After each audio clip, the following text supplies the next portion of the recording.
चलो हम लोग देख रहे थे क्षेत्रमिति चैप्टर में ना, उसमें हम लोग प्रिज्म के बारे में पढ़ रहे थे ना, प्रिज्म के बारे में हम लोग पढ़ रहे थे। चलो एगो प्रश्न लिखो तो,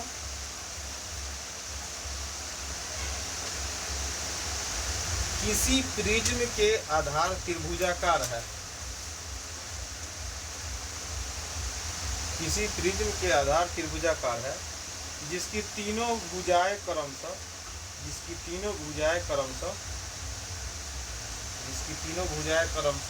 18 सेंटीमीटर, 20 सेंटीमीटर एवं 22 सेंटीमीटर है। 18 सेंटीमीटर, 20 सेंटीमीटर एवं 22 सेंटीमीटर है तथा इसका आयतन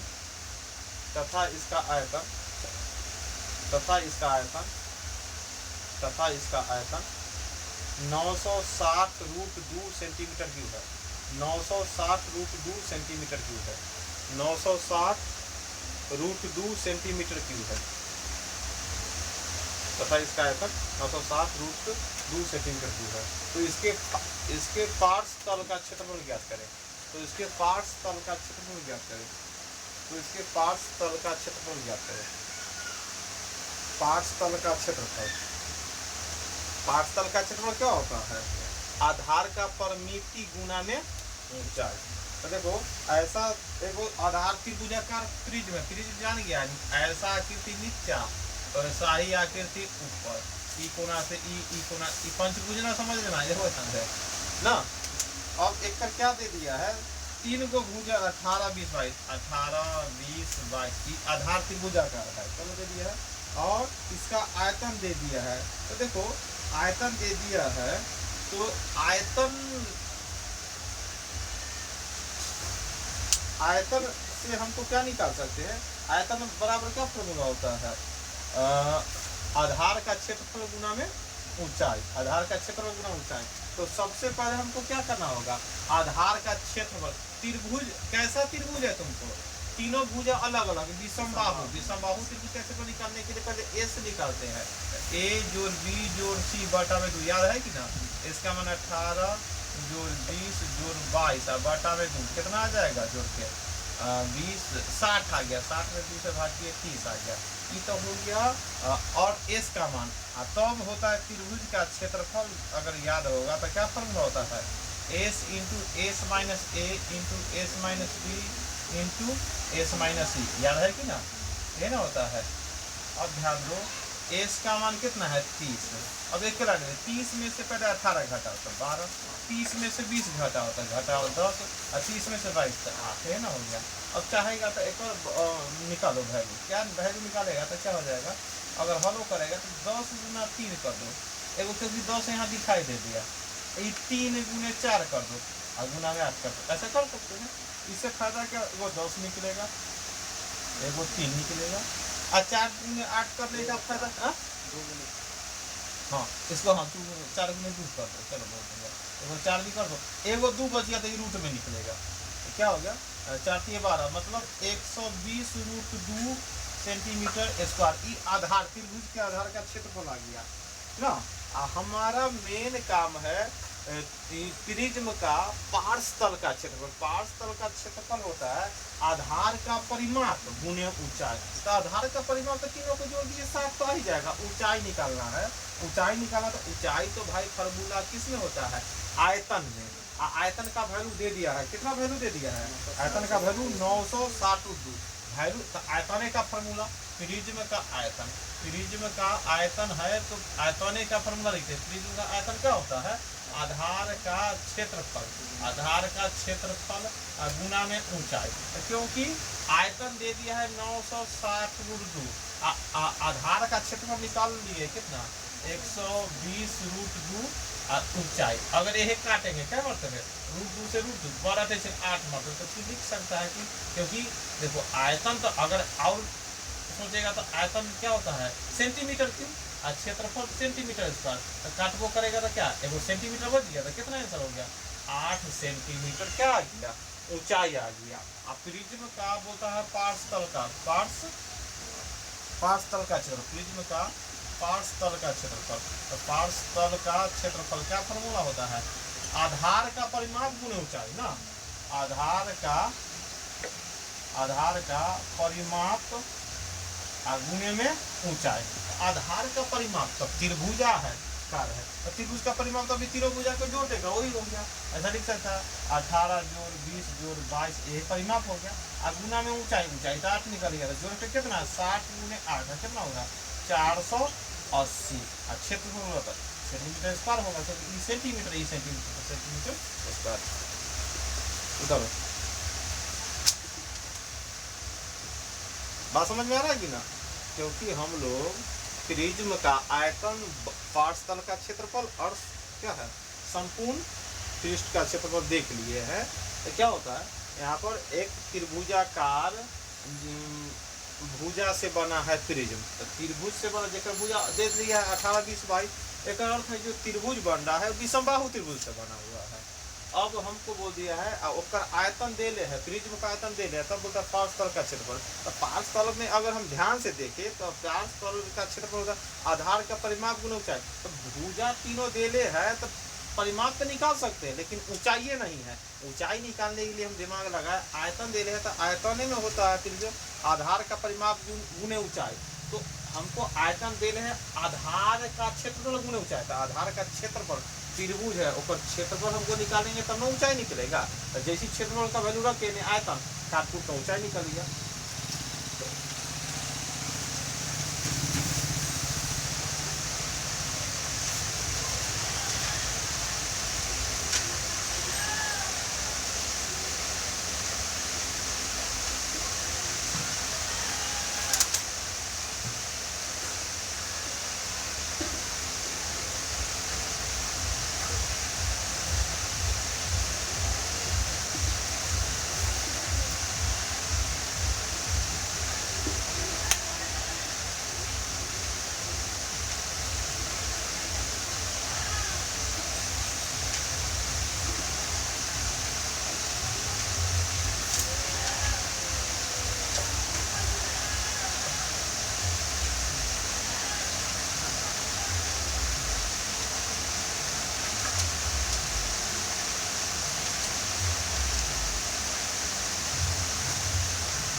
हो गया।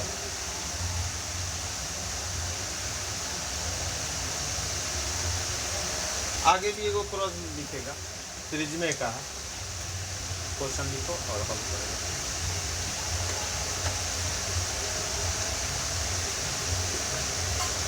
एक प्रिज्म का आधार आयताकार है, एक प्रिज्म का आधार आयताकार है, एक प्रिज्म का आधार आयताकार है जिसकी लंबाई एवं चौड़ाई का अनुपात, जिसकी लंबाई एवं चौड़ाई का अनुपात, जिसकी लंबाई एवं चौड़ाई का अनुपात, जिसकी लंबाई एवं चौड़ाई का अनुपात, जिसकी लंबाई एवं चौड़ाई का अनुपात 7:4 है, 7:4 है, 7:4 है। तथा आधार का विकर्ण, तथा आधार का विकर्ण, तथा आधार का विकर्ण, तथा आधार का विकर्ण 10√65 सेंटीमीटर है, तथा आधार का विकर्ण 10√65 सेंटीमीटर है, 10√65 सेंटीमीटर है। तथा आयतन, तथा आयतन, तथा आयतन, तथा आयतन 1,12,000 सेंटीमीटर क्यूब है। 112 पर 3 गो सुनना, 1,12,000 मतलब 112 पर 3 सुनना, 1,12,000 सेंटीमीटर क्यूब हो तो इसकी ऊंचाई ज्ञात करें। तो इसकी ऊंचाई ज्ञात करें, इसकी ऊंचाई मतलब क्या, प्रिज्म का ऊंचाई ज्ञात करना। प्रिज्म का क्या करना है? ऊंचाई ज्ञात करना। प्रिज्म का ऊंचाई क्या होगा? जैसे कि आयताकार आधार है, उससे प्रिज्म बनता, जानवे करता है क्या प्रिज्म बनता है? एक ई भुजा को ई भुजा, ई भुजा को ई भुजा, ई भुजा को ई भुजा है ना, इसको मिला देते है ना, प्रिज्म बन जाता है। सबको चारों बना दिए। अब ये प्रिज्म है जेकर लंबाई और चौड़ाई का अनुपात दे दिया है, एल और बी का माप दे दिया 7:4। कितना दे दिया है? 7:4 दे दिया है। लंबाई चौड़ाई की लंबाई एक विकोण दे दिया, आयत का विकोण क्या एना के ना ई लाइन से मिला विकोण में दे दे है, तो हमको एग्जैक्ट 7 और 4 लंबाई 7 और चौड़ाई 4 ना है, अनुपातिक है। तो अगर अनुपातिक एग्जैक्ट निकालना है तो प्रश्न में दे दिया कि उसका विकोण, तो विकोण बताओ आयत का विकोण क्या होता है? आयत का विकोण बराबर क्या फार्मूला होता है? बोलो जल्दी। विकोण बराबर क्या फार्मूला? रूट अंडर लंबाई स्क्वायर प्लस चौड़ाई स्क्वायर। अब विकोण का वैल्यू दे दिया कितना? 10√65। तो देखो लंबाई अनुपातिक है, तो अनुपातिक है तो इसको 7x और 4x मानने में कोई परेशानी नहीं है कि ना, अनुपातों में लिख सकते ना, तो x है कि ना। ऐसा देखो लंबाई तो 7 के स्क्वायर, तो 7 के स्क्वायर कितना होगा? 49x स्क्वायर, और क्या 4 के स्क्वायर क्या 16x स्क्वायर। तो अगला लाइन क्या होगा? ये भी अगर जोड़ेगा तो कितना? 9 6 15, ये भी 65x स्क्वायर हो गया, और 10√65। देखो ये 65। अब ध्यान दो x स्क्वायर है तो ये तो बाहर निकलेगा, लेकिन √65 रह जाएगा। इन्हें 10 बात समझ में आ रहा है कि ना? तो गुना 65 से 65 करिए तो मतलब x का मान 10 आ गया। तो इससे हमको जानकारी हो गया कि भाई लंबाई 10 7 70, लंबाई एग्जैक्ट कितना हो गया? 70। ये लंबाई नहीं, जब है 70 दिन को चौड़ाई कितना? 40 दिन। यहाँ लंबाई चौड़ाई करो तो निकाले। हमारा तो मेन टारगेट है क्या? हमारा प्रिज्म का ऊंचाई ज्ञात करना। अब हमको लंबाई निकल गया, चौड़ाई एग्जैक्ट निकल गया। प्रश्न है आगे दे दिया है अंतिम लाइन में प्रिज्म का ऊंचाई निकालना, लेकिन उससे पहले दे दिया है कि प्रिज्म का आयतन दे ले है। प्रिज्म का आयतन कितना दे ले है? प्रिज्म का आयतन दे ले 1,12,000 सेंटीमीटर हुए ना, और तब ऊंचाई का। अब जो दे ले है वो है फॉर्मूला दे दिए प्रिज्म का आयतन, तो फिर आधार का ऊंचाई गुने क्षेत्र, आधार का क्षेत्र गुने ऊंचाई। अब प्रिज्म का आयतन 1,12,000 सेंटीमीटर क्यूब दे दिया। आयतन बराबर आधार का, आधार हमको मालूम चल गया, लंबाई गुने चौड़ाई। तो क्या करेंगे? 40 सेंटीमीटर गुना 70 सेंटीमीटर गुना 40, इतना हो गया आधार का क्षेत्र। ऊंचाई तो कौन निकलेगा? देखो सेंटीमीटर 2 है तो बची गया एगो, एक का एक 2 जीरो आता है, 2 जीरो कट गया, 7 से कट जाएगा, 7 से काटो 16 7 बलोतर से आएगा, सुनना रहे करेगा कि ना। फिर 4 से काटो, देखो 4 से काटे क्या मतलब है? 40 मतलब है। तब देखो तू लिख सकता है ऊंचाई कितना? 40 सेंटीमीटर। ऊंचाई कितना हो गया? 40 सेंटीमीटर। बात समझ में आ रहा है कि ना? प्रिज्म का जो आयतन पढ़े आधार का क्षेत्रफल गुना ऊंचाई। हर प्रिज्म में अलग अलग आधार होगा, कभी त्रिभुज, कभी आयत, कभी षष्ठभुज, कभी चतुर्भुज, है कि ना। उसके अनुसार वहाँ क्षेत्र पर आधार का क्षेत्रफल लगेगा, लंबाई गुना चौड़ाई क्या लगेगा।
हो गया। आगे लिखो पिरामिड। अब पिरामिड है, प्रिज्म देख लिया, पिरामिड के बारे में समझते हैं। पिरामिड के बारे में समझते हैं। पिरामिड, प्रिज्म पढ़ ली, अब पिरामिड। पिरामिड को हम लोग समझते हैं। तो एक आकृति समझ गया है, प्रिज्म में जैसा आकृति नीचा वैसा ही आकृति ऊपर, है कि ना। लेकिन पिरामिड में क्या होता है, नीचा में जो आकृति ऊपर एक जगह मूरी बांध दो, है कि ना, तो वही क्या कहलाता है तुम्हारा पिरामिड कहलाता है। जैसे पिरामिड ऐसे भी हो सकता है, त्रिभुज है, त्रिभुज है, एगो कलम एना लाओ, एगो कलम एना लाओ ना, ऐसे तीनों को बांध दो। एना आकृति अगर बनाएंगे तो देखो क्या लगेगा, ऐसे ऐसे ऐसे ऐसे, है कि ना, इस तरफ ऊपर मारते, है कि ना। यही तुम्हारा क्या हो गया, पिरामिड हो गया। पिरामिड लिखो। त्रिभुज से भी पिरामिड बना सकते हैं, आयत से भी बना सकते हैं। अगर आयत से बनाएंगे, देखो ध्यान से, आयत से अगर पिरामिड बनाएंगे तो ध्यान दो ऐसे होगा, अगर चारों भुजा के पॉइंट को ऐसे मिला दिए, ऊपर बांध दिए, वही क्या कहलाएगा, पिरामिड कहलाएगा। क्या कहलाएगा, पिरामिड कहलाएगा। चतुर्भुज से बना सकते, पंचभुज, षष्ठभुज, अष्टभुज, जो भी आकृति उससे हम लोग क्या आकृति बना सकते हैं पिरामिड की। समझ गया कि ना।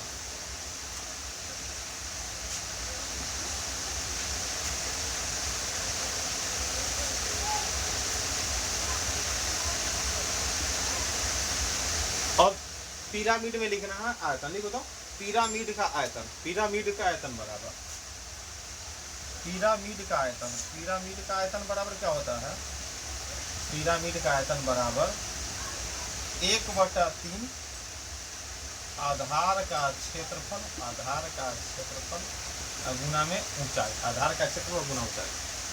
देखो प्रिज्म में होता है आधार का क्षेत्रफल गुना ऊंचाई, लेकिन पिरामिड में क्या 1/3, 1/3, 1/3 हो जाता है। ऐसा क्यों होता है मालूम है, देखो बेलन और शंकु में देखा होगा, बेलन पूरा भाग रहता है, ध्यान दो, बेलन अगर पूरा भाग रहता है ये ना होता है, और शंकु देखा होगा, ध्यान देना, ये समझते हैं, शंकु ऐसा ही रहता है। तो देख रहा है शंकु एक तरफ बेलन है, तो बेलन का आयतन आधार का क्षेत्रफल गुना ऊंचाई। ये देखो आधार, क्योंकि बेलन में हमेशा आधार होता है बीता, पाई आर स्क्वायर एच, और शंकु में भी यही होता है, तो पाई आर स्क्वायर एच। लेकिन ध्यान दो, अगर ऐसा गिलास रख देंगे, ऐसा गिलास रखते हैं तो क्या लग रहा है, 3 पार्ट दिखाई दे रहा है कि ना, 1 पार्ट, 2 पार्ट और 3 पार्ट। तो इसलिए इतना कि 1/3 है, इसलिए शंकु रहता है तो 1/3 लगा देता है, जैसे एक के ना तीसरा भाग, ये तो बेचारा पूरा है। उसी प्रकार अगर प्रिज्म और पिरामिड में देखेंगे तो प्रिज्म होगा, जैसे ये देखो ये भाग, और यह देखो यह भाग, तो इसे ही मिलाओ, इसे ही मिलाओ, इसे पूरा भाग दिखाई देंगे, ये हो गया तुम्हारा बेलन। और पिरामिड हो गया जैसे यह भाग, अब हेलो, अब लग रहा है 3 मूरी बांध के, तो अब इतना जो भाग था 1 2 3 ये है ना, इसलिए 1/3 हो जाता है। फॉर्मूला वही रहता है 1/3। आधार का क्षेत्रफल देख रहा है कि ना, आधार का क्षेत्रफल गुना ऊंचाई, क्योंकि पिरामिड या प्रिज्म ओकर आधार कुछ भी हो सकता है, त्रिभुज हो सकता है, चतुर्भुज हो सकता है, षष्ठभुज हो सकता है ना। लेकिन बेलन और शंकु में तो दोनों हमेशा भिड़ते रहता है ना, इसीलिए इसमें पाई आर स्क्वायर एच, इसमें 1/3, क्योंकि देखो 1/3 का निकल रहा है। उसी प्रकार पिरामिड में भी क्या होता है, 1/3 का निकलता है, इसलिए 1/3 आधार का क्षेत्रफल गुना में ऊंचाई। बात समझ में आ रहा है कि ना, लिख लो इसको। अगर कंपेयर करना है तो प्रिज्म हो गया बेलन और पिरामिड हो गया शंकु। आगे लिखो, पिरामिड का पार्श्व तल का क्षेत्रफल या वक्र तल दोनों हो सकता है। पार्श्व समझ गया, पार्श्व को ही वक्र तल बोलते हैं। पिरामिड का पार्श्व तल या वक्र तल का क्षेत्रफल, वक्र पृष्ठ या वक्र, पार्श्व तल या वक्र पृष्ठ का क्षेत्रफल।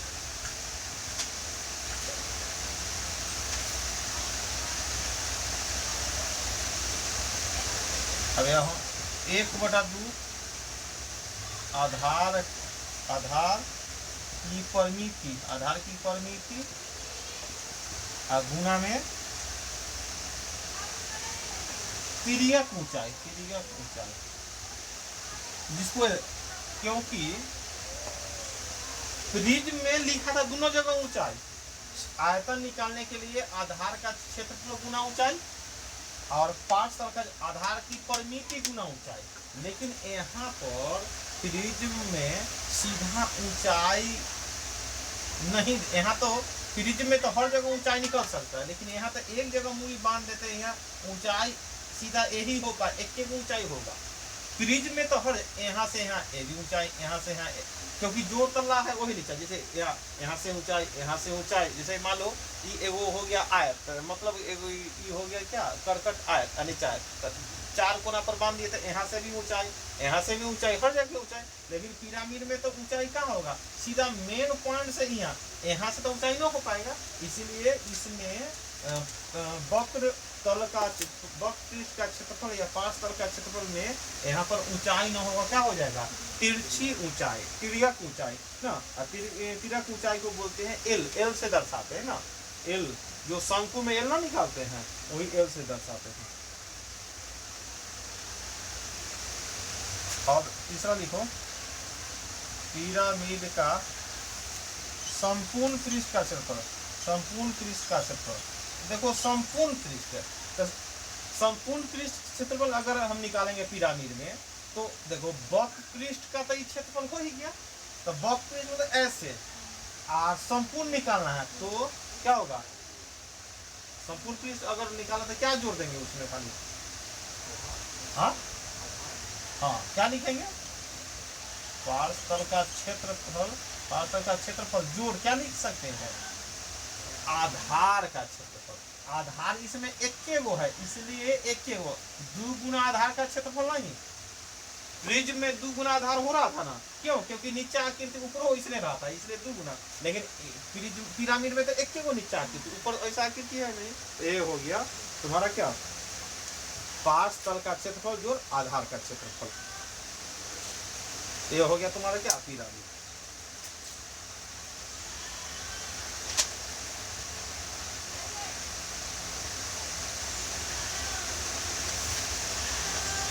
ध्यान देना कि प्रिज्म या पिरामिड बनेगा तो त्रिभुज चतुर्भुज, लेकिन वृत्त से कहियो ना बनेगा, वृत्त से शंकु और बेलन बन चुका है ना, देखो वह दोनों आकृति, वृत्त से शंकु बेलन बन चुका है तो कभी भी प्रिज्म का आधार वृत्त नहीं होगा, वृत्त हो गया तो बन जाएगा बेलन या शंकु, है ना, हो जाएगा। जैसे तू से कि सर वृत्त से बना देंगे, वृत्त से बनाओ, तो वृत्त से अगर प्रिज्म बनाया, एना बनाया वृत्त से तो फिर ना मिला दिया, एक तरह से तो बेलन हो गया।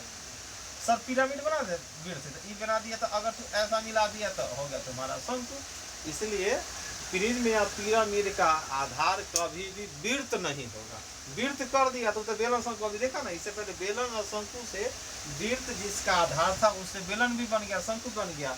अब उसके अलावा आकृति से ऐसा आकृति नहीं बन रहा था, इसलिए स्पेशल एगो नाम दे दिया, प्रिज्म पढ़ो और पिरामिड पढ़ो, क्या बनो प्रिज्म और पिरामिड, और तब सब आकृति के बारे में देखो। अब हम लोग देखते हैं जैसे कि ऊंचाई तो हमको समझ में आ रहा है, जैसे मान लो ऊंचाई निकालना, तो ऊंचाई जैसे कि यहाँ त्रिभुज है, देखो ध्यान से ऊंचाई है यह, तो ऊंचाई एक सब मूरी जैसे एना लिए ऐसे, देखो ऐसे तो होना चाहिए, देखो यहाँ पर ध्यान से, ऐसे कलम ये लाओ, इधर से कलम ये लाओ, इधर से यह कलम लाओ, और तीनों को बांध दो, तो ये जो बीच पॉइंट होगा वही ऊंचाई होगा, है ना, होगा ऐसे मान दिया ना, बांध दिया यहाँ पर, तो बीच पॉइंट ही ऊंचाई हुआ। मान लो कि यहाँ से यहाँ बीच पॉइंट ऊंचाई हो गया।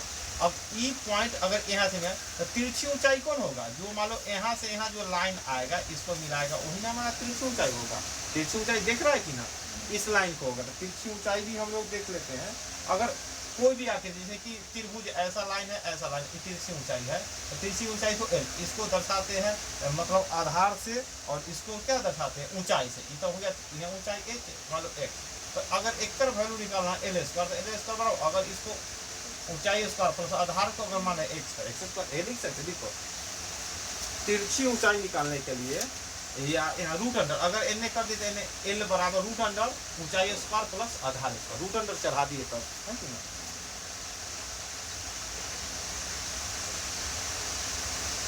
इसमें मेन रूप से क्या है तुम्हारा,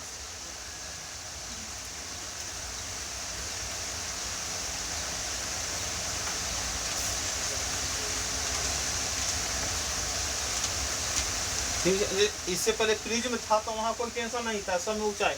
यहाँ तिरछी ऊंचाई निकालना है, तो तिरछी ऊंचाई निकालने के लिए हर चित्र में अलग तरीका से निकालते हैं। जैसे कि एक तो हो गया मेन कॉन्सेप्ट, ऐसा आकृति होगा एल बराबर, जैसे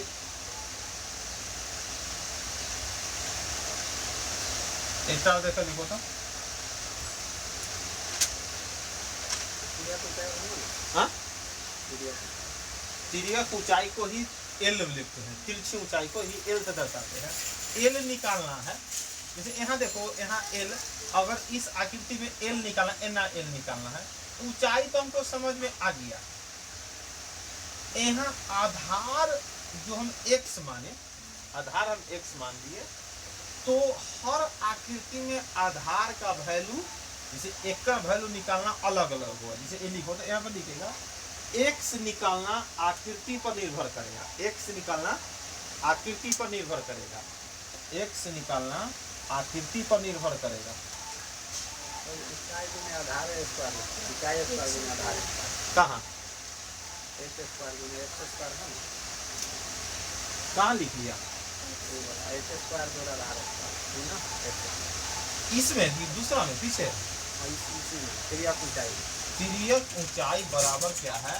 अगर हम ऐसा आकृति, आधार, ऊंचाई, एल को तिरछी ऊंचाई, जिसको विकर्ण भी बोलते हैं, कर्ण भी बोलते हैं, तो क्या होता है? कर्ण बराबर रूट अंडर आधार स्क्वायर प्लस ऊंचाई स्क्वायर। हम पहले ऊंचाई बाद में आधार स्क्वायर करते हैं, या ऐसे भी होता है कर्ण स्क्वायर बराबर आधार स्क्वायर प्लस में ऊंचाई स्क्वायर। स्क्वायर नहीं है तो अगला लाइन में हम ऐसे भी लिख सकते हैं, अगला लाइन में ऐसे भी लिख सकते हैं। कहाँ परेशानी हो रहा है बोले फिर से? हाँ, तो मेन रूप से अभी हम क्या समझाना चाह रहे हैं मालूम है? मेन रूप से यह समझाना चाहते हैं, पिरामिड में ऊंचाई हमको समझ में कोई परेशानी नहीं है, तिरछी ऊंचाई समझ में कोई, लेकिन जो यहाँ से यहाँ वैल्यू आधार कितना आएगा, जैसे कि ऐसा है, आयत है, आयत में अगर चारों को मिला दिए, अच्छा चलो ई तो भाई तिरछी ऊंचाई हो गया, ऊंचाई हो गया। अब यहाँ एल एक्स आधार है, एक्स कितना लिखेंगे उसके बारे में इजाजत है, जैसे वो लिखेगा तो समझ में आएगा। एक्स निकालना आकृति पर निर्भर करेगा, एक्स निकालना आकृति पर निर्भर करेगा, लिख लिया, एक्स निकालना आकृति पर निर्भर करेगा। एक नंबर में लिखो,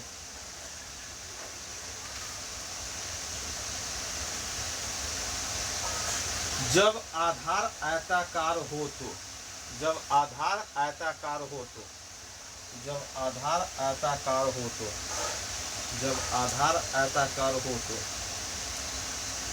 जब आधार आयताकार हो, अगर आधार आयताकार हो तो जैसे आयताकार का x का वैल्यू बराबर क्या देगा? तो x का वैल्यू बराबर होगा नीचा में l बटा में 2, जो l का वैल्यू रहेगा उसमें 2 से भाग कर देंगे, जो l का वैल्यू रहेगा उसमें 2 से भाग करेंगे। कैसे भाग करेंगे? जैसे देखो प्रश्न कितना रहेगा, सुनो ध्यान से पहले सुनेगा।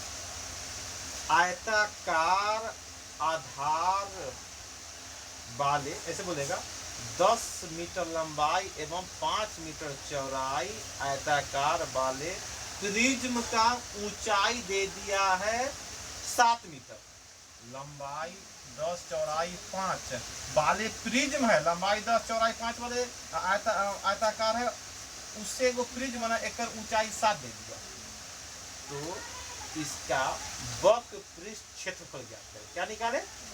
वक्र पृष्ठ। तो वक्र पृष्ठ का तुम देखा क्या फॉर्मूला? 1/2 आधार का परिमाप गुणे में ऊंचाई नहीं, तिरछी ऊंचाई, यहाँ ऊंचाई नहीं, क्या तिरछी ऊंचाई। अब तू देखा कि 1/2 लिख दिए, आधार का परिमाप भी आसान है, लंबाई चौड़ाई 10 10 20 5 30 ना, आधार आयताकार है तो जोड़ दिया 30। अब तिरछी ऊंचाई एल निकालना, तो एल कितना आएगा? तो प्रश्न में देले है कि देखो ए आकृति देखो आयताकार है, लंबाई है चौड़ाई, तो हमको एल निकाला, तो एल बराबर होता है रूट अंडर आधार के स्क्वायर करो ना ऊंचाई के स्क्वायर। तो देखो ऊंचाई प्रश्न में दे दिया है 7 है, तो 7 के स्क्वायर लिखिएगा। अब x का मान जो यहाँ से यहाँ होगा तो क्या होगा? यहाँ से यहाँ होगा, ऐसे भी देखने से लग रहा है बीच पॉइंट पर आएगा, तो लंबाई 10 है, तो लंबाई का अध्ययन होगा 5, तो अब यहाँ x का मान 5 रखेगा और उससे l का मान निकलेगा, l का मिलेगा। बात समझ गया कि ना? अभी हम वर्तमान में हर प्रश्न में x का वैल्यू कैसे कौन होगा? तो आयताकार देखने से लग रहा है बीच पॉइंट यहाँ से यहाँ आधार होगा, तो क्या हो जाएगा? लंबाई का आधा। तो x का मान क्या हो जाएगा? l/2 हो गया। हो गया। 2 नंबर में लिखो, यदि आधार वर्गाकार हो तो, सोच के बताओ क्या होगा? x बराबर, यदि आधार वर्गाकार हो तो, यदि आधार वर्गाकार हो तो x बराबर क्या होगा? वर्गाकार यह होगा ऐसा, तो x बराबर क्या होगा बताओ तो?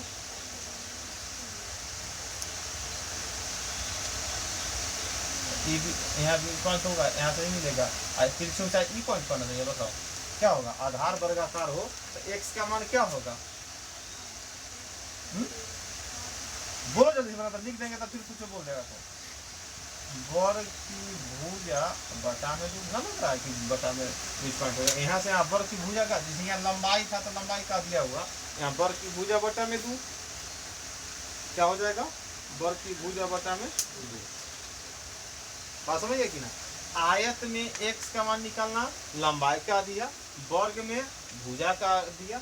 आगे लिखो, यदि आधार समबाहु त्रिभुज हो तो,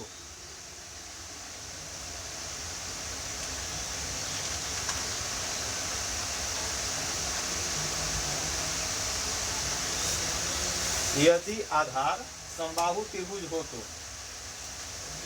यदि आधार समबाहु त्रिभुज हो तो बताओ x का मान क्या होगा? समबाहु त्रिभुज रहेगा तो x का मान क्या होगा? याद कर लो, √3/6 गुने भुजा, √3/6 गुने भुजा, ये हो गया लंबाई। आयत अब वर्ग में तो आसान था, देखने में लग रहा था, लेकिन इसमें थोड़ा पेचीदा हो जाएगा, इसलिए क्या याद कर लेना है? √3/6, √6 नहीं है गुना में, ये हो गया तुम्हारा x का मान निकालने के लिए, है कि ना? आगे लिखो, यदि आधार समषष्ठभुजाकार हो, षष्ठभुज भी हो जाएगा कभी कभी, पिरामिड का आधार, यदि आधार समषष्ठभुजाकार हो तो, यदि आधार समषष्ठभुजाकार हो, 1 नंबर 2 नंबर 3 सबका अलग अलग दिख रहा है ना? अगर आधार समषष्ठभुजाकार हो तो x का मान, तो x का मान निकालने के लिए क्या करेंगे? समषष्ठभुजाकार है तो x बराबर समषष्ठभुज की भुजा, समषष्ठभुज के जो भुजा का वैल्यू है ना, समषष्ठभुज की भुजा, जो समषष्ठभुज का भुजा का वैल्यू होगा वही हमारा x का वैल्यू होगा, वही क्या हो जाएगा?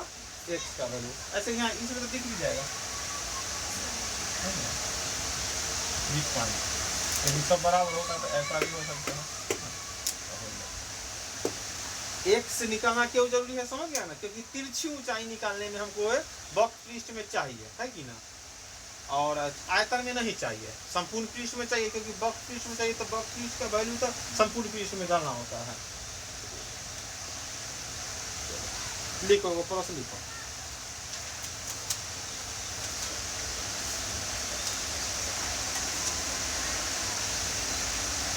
एक पिरामिड का आधार समषष्ठभुजाकार है,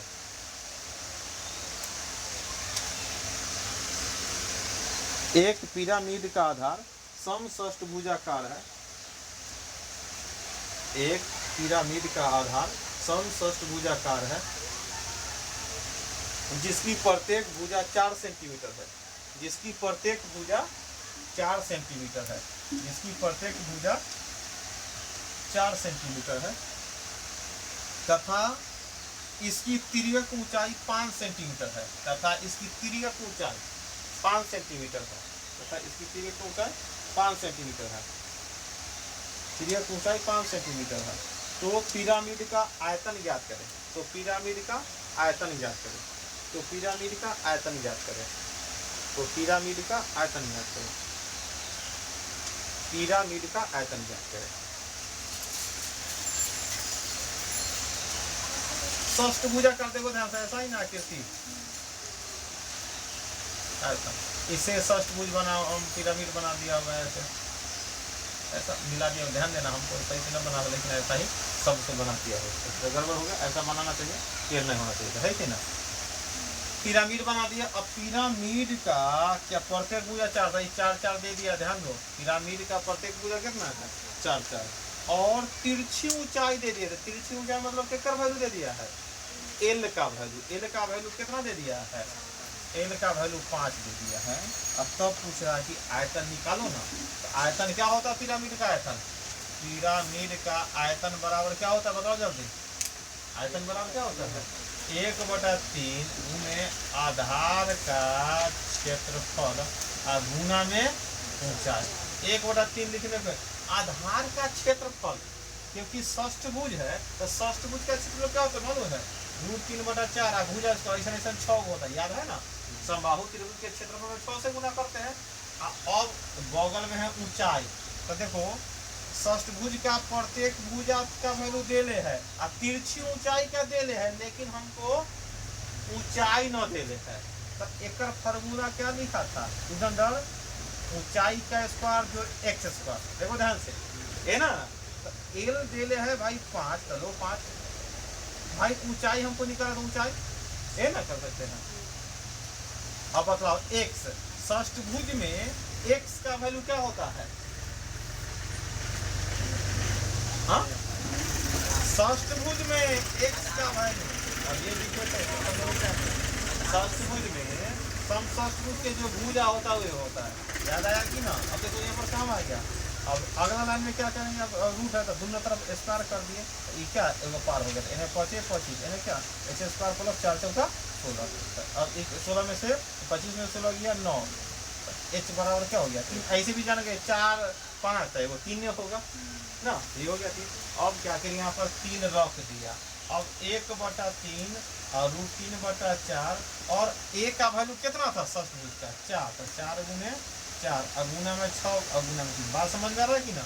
4 से 4 कटा और 3 से 3 कटा, तो 6 चौका 24 √3 सेंटीमीटर क्यूब।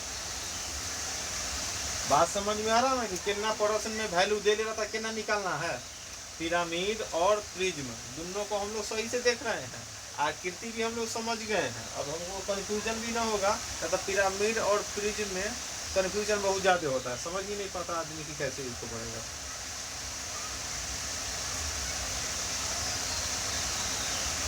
उधर इसको